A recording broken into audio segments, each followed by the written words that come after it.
It was a scorching hot day and hardly any wind on the water. But that didn't stop these keeners. It was definitely an exercise in patience. The downwind leg wasn't too bad, but coming upwind, the boats aren't particularly efficient when there's not enough wind to drive the sail. So it was a matter of trying to keep the boat right. Patience right now is the strategy.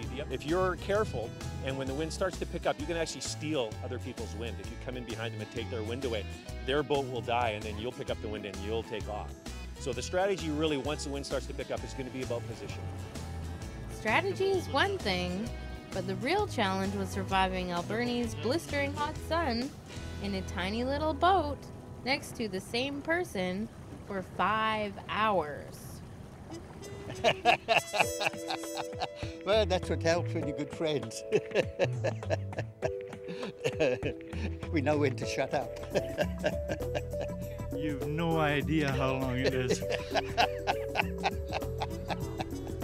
Those guys might be jokers, but in all seriousness, participating in a World Championship event is a big deal, even if it is puddle duck racing.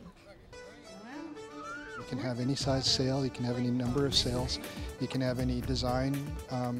There's actually very few rules other than the bottom 10 inches, and all the boats have to be exactly the same. So it's meant to allow people to tinker with the design and with the class and try and advance it, but without necessarily spoiling it. And the idea is that for it to be cheap, creative, and fun on the water. There are about 900 puddle ducks worldwide, in places as far away as Australia, all over the United States and Canada as well. So this is a big deal for the organization. There are probably around 18 boats locally that we built last year. And right now we've got 10 on the water in the World Championships. We have a couple of boats from out of town as well, which is really nice. But the World Championship puddle duck races weren't just a big deal for the puddle duck community.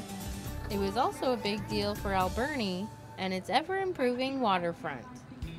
They've got their sails out, they're competing, and despite today with the lack of wind, we do have a great area for wind sports.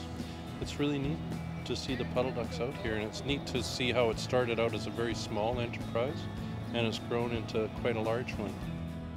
The club's mandate is to help us use the waterfront, use the harbor in a recreational way. We want to use the harbor recreationally. So the Puddle Duck Club is based on the idea that we can get out there and sail and work as a club. So now I think it's starting to develop in town. People are signing up and they want more information about the club and about how we can help. You don't even have to own a boat. You can come down and we can take you out for a sail and teach you how to use it. For more information about puddle ducks, visit their website. In Port Alberni, I'm Jenny Fortin.